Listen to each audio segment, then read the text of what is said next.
परिषद घेण्याची हिंमत समोरच्यांनी दाखवावी, राहुल नार्वेकरांनी दाखवावी, महाराष्ट्राच्या मुख्यमंत्र्यांनी दाखवावी जनतेसमोर जाण्याची। तुमचे नेते प्रधानमंत्री मोदी गेल्या 10 वर्षात एक पत्रकार परिषद घेऊ शकले नाहीत, जनतेच्या प्रश्नांना उत्तरं देऊ शकले नाहीत। पण आज आम्ही वरळी डोम या भव्य सभागृहात 4 वाजता माननीय उद्धव ठाकरे साहेब आणि त्यांच्याबरोबर इतर काही कायदेशीर क्षेत्रातले प्रमुख लोक दिल्लीतून येत आहेत, हे पोल खोल करतील या निकालाची। कशा प्रकारे भारतीय संविधान, घटना, 10th शेड्यूल याच्या चिंधड्या उडवून हा निकाल दिलेला आहे, हे आज देशासमोर जनतेसमोर स्पष्ट केलं जाईल। आणि देशातल्या पत्रकारांना खुलं निमंत्रण आहे, कोणी या आणि प्रश्न विचारा। एकनाथ शिंदे, देवेंद्र फडणवीस, नरेंद्र मोदी अशा प्रकारे समोर येऊन लोकांच्या नजरेला नजर भिडवून प्रश्नाला उत्तर देऊ शकणार आहेत का? नाही। सर, मुख्यमंत्री दावत दौऱ्याला गेले, काय वाटतं, अपेक्षित आहे का यावेळी तरी रोजगार येईल महाराष्ट्राला किंवा मोठे प्रकल्प हाती लागतील महाराष्ट्राच्या? आल्यावरती बघू आपण। उद्योग मंत्री मोठ्या मोठ्या गोष्टी करतायत, 50-55 जणांचा ताफा घेऊन गेल्यात सरकारी पैशानं, बरं का। कोणाची गरज आहे, कोणाची गरज नाही, पण एक पिकनिक सहल काढलेली आहे परदेशात सरकारी पैशानं। PA, OSD, आजी माजी खासदार, तिजोरीची लूट आहे, तिजोरीची लूट आहे। तिथे गौतम अडाणी भेटणार आहेत, गौतम अडाणी इथे भेटू शकतात हो, असं मी आज वाचलं। पण डावोसला ज्या प्रकारे हा इतका मोठा लवाजमा घेऊन राज्याचे मुख्यमंत्री गेले आहेत, जा, पण मुंबईतून जो रोजगार मुंबईतून गुजरातला गेलाय तो आधी इथे घेऊन या, मग डावोसवरून आणा। मुंबईतून, महाराष्ट्रातून जो रोजगार, जे उद्योग, जे इंटरनॅशनल फायनान्स सेंटर, बरं का, जे डायमंड मार्केट, वेदांत, फॉक्सकॉन, असे अनेक प्रकल्प जे मुंबईतून गुजरातला गेले, त्यासाठी आधी गुजरातला जा आणि मग डावोसला जा। आधी गुजरातला जा, गुजरातवरून ते प्रकल्प परत महाराष्ट्रात आणा, गुंतवणूक, आणि मग डावोसला जा। आम्ही तुमचा खर्च करू डावोसला जाण्याचा, तुमचा जो लवाजमा आहे ना त्याचा खर्च जनता वर्गणीतून आम्ही करू, पण आधी गुजरातला जे आमचा उद्योग नेलेला आहे पळवून तो आणा। आज एक पत्रकार परिषद आयोजित की गई है वर्ली में, उसको लेकर बीजेपी कहती है कि ये बालिश पत्रकार परिषद है। क्या है? आज एक पत्रकार, क्या बोला वो लोग? बालिश पत्रकार, बालिश। हाँ, उद्धव ठाकरे का ये बालिशपना है जो पत्रकार परिषद आयोजित। नरेंद्र मोदी जी को बोलो एक पत्रकार परिषद लेने की हिम्मत दिखाइए। 10 साल में उनके नेता एक पत्रकार परिषद नहीं ले सकते, हिम्मत है? क्यों नहीं लेते? भाग क्यों जाते हो? 10 साल में जो प्रधानमंत्री पत्रकारों का, जनता का सामना नहीं कर पाते, उनके चेले चपाटे हमको बोलते हैं। आज की पत्रकार परिषद जनता का खुला मंच है, पत्रकारों का खुला मंच है। हम बहुत ही हिम्मत से आज पत्रकारों के सामने जाकर जो बात है, जिस तरह से निर्णय दिया है विधानसभा अध्यक्ष ने, उस बारे में हम उनका पोल खोल करेंगे। आइए ना, बालिश क्या है?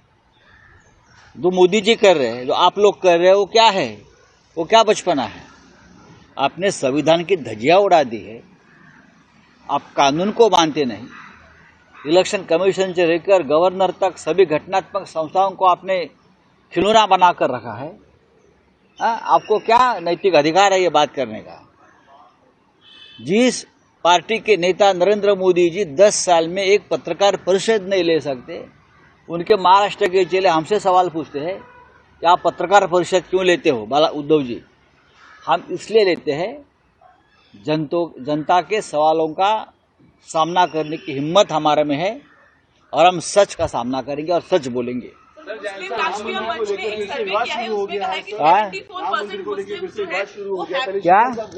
राम मंदिर में फिर से विवाद शुरू हो गया। पहले शिखर का विरोध हो रहा था, शिखर नहीं उसका विवाद चालू था, अब राम मूर्ति का विवाद चालू हो गया। जो शंकराचार्य कह रहे कम से कम 4 दिन अनुष्ठान के लिए चाहिए और मोदी जी कह रहे एक दिन में करो। अभी मोदी जी शंकराचार्य बन गए हैं तो अभी चार पीठों के 4 शंकराचार्य हैं। एक नया पीठ बन गया है बीजेपी पीठ। अब उसके शंकराचार्य मोदी जी है। जो मोदी कहेगा वही होगा। हाँ, ना मूर्ति देखेंगे, ना शास्त्र देखेंगे, ना शिखर देखेंगे, ना कुछ देखेंगे।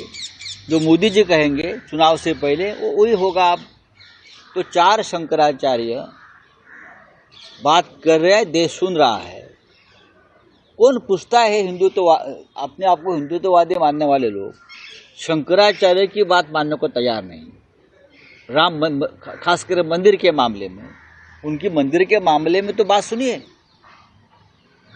74% मुस्लिम जो है वो हैप्पी है इस कंस्ट्रक्शन। ऐसा कौन बोल रहा है? ये मुस्लिम राष्ट्रीय मंच जो आरएसएस का, अच्छी बात है। आरएसएस का राष्ट्रीय मंच है ना, आरएसएस का है ना। मुस्लिम राष्ट्रीय मंच। आरएसएस को कब से मुस्लिमों से प्यार हो गया? कब से प्यार हो गया? हाँ, अच्छी बात है। इस देश में सभी को सुखी और आनंदी रहना चाहिए, सभी को। लेकिन क्या मोदी काल में ये संभव है? सर, कल आपने कहा था कि जो मंदिर जो है वो 4 किलोमीटर दूर बना है। क्या एग्जैक्टली इसके पीछे का आपने रीजन दिया है? रीजन क्या है आप जाकर देखिए। जो गर्भगृह था वहाँ मंदिर होना था। जो हमने गिराया था वहाँ मंदिर होना था। वहाँ मंदिर बन गया क्या? मंदिर वही बनाएंगे, वहाँ मंदिर नहीं बना। आप जाकर देख लीजिए ना मंदिर कहाँ बना है। आप 22 तारीख को खुद जाकर देखिए, फिर सवाल पूछिए। फिर मंदिर वही बनाएंगे। ये नारा क्यों दिया था आपने? जनता को मूर्ख बनाने के लिए। चलिए सर, दिल्लीत एवढा यांचा पक्षप्रवेश आहे हा दिल्लीतून झाला होता. मुख्यमंत्री एकनाथ शिंदे यांना माहिती पण नव्हती अशी माहिती भेटते. म्हणजे शिवसेनेचे पक्षप्रवेश आता दिल्लीतून होणार का? आजचा अग्रलेख वाचला असेल तर आपण पाहिला असेल, काही उद्योगपती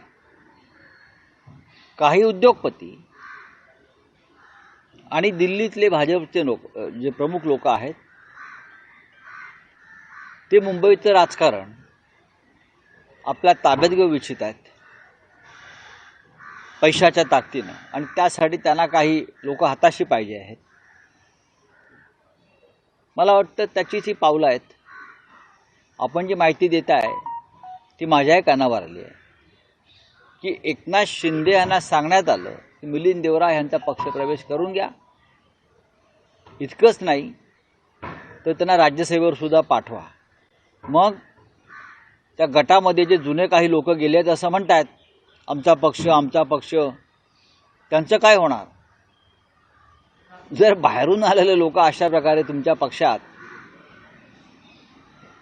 ताबडतोब उद्योगपतींच्या सल्ल्यानं, दबावानं किंवा दिल्लीच्या दबावानं अशा पदांवर जाणार असतील तर मला असं वाटतं या गटाचं भविष्य काही खरं नाही. चला, थँक्यू. कल आपने एक बयान दिया था कि राम मंदिर वहाँ नहीं बनाएगा। इसको लेके आज सुबह जो देवेंद्र फडणवीस है उप मुख्यमंत्री, उन्होंने दिया कि उद्धव ठाकरे और संजय राउत लगातार हिंदुओं का अपमान कर रहे हैं और ये मैं मूर्खों को जवाब नहीं देता, ऐसा उन्होंने आपको। मूर्ख कौन है? देश देख रहा है. एक मुख्यमंत्री आधा उपमुख्यमंत्री बन गया. एक महाराष्ट्र का मुख्यमंत्री था जो पहले उपमुख्यमंत्री बन गया और फिर आधा उपमुख्यमंत्री हो गया, उसका बना दिया, उसका काट दिया उसको. हाँ, वो क्या बात करेगा? मंदिर के बारे में ये लोगों ने बात नहीं करनी चाहिए. शंकराचार्य की बात सुन लीजिए. हम शंकराचार्य की बात मान रहे हैं इसलिए मूर्ख है. शंकराचार्य ने जो शास्त्र का आधार दिया है मंदिर के बारे में, हाँ, हम वो बात मान रहे हैं, सुन रहे हैं, फॉलो कर रहे हैं, तो हम मूर्ख है. तो आप बनिए शंकराचार्य मिस्टर फडणवीस.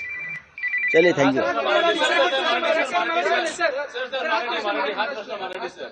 काय मी मूर्खांच्या प्रश्नांना उत्तर देत नाही असं देवेंद्र फडणवीस म्हणले. कोण मूर्ख? कशा करता? प्रश्न तर नीट. त्यांनी काय प्रश्न विचारला? मी मूर्खांच्या प्रश्न त्यांनी काय प्रश्न विचारला? हा, प्रश्न विचारा, पूर्ण प्रश्न विचारा. त्यांच्या आंदोलनात कोणतं योगदान नाही. कोणतं आंदोलन? कोट्यावधी हिंदूंचा ते अपमान करतात. कोणतं आंदोलन? हा, आता प्रश्न आहे तुमचा.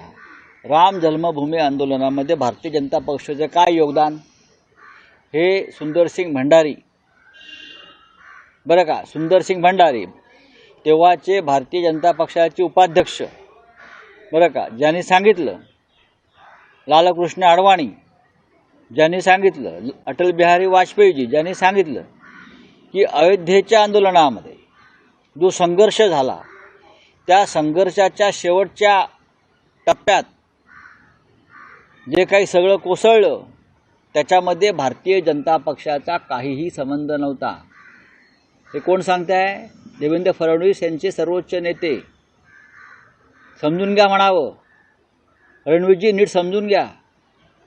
सुंदरसिंग भंडारी, लालकृष्ण अडवाणी यांना फार दुःख झालं, अटलजी रडले.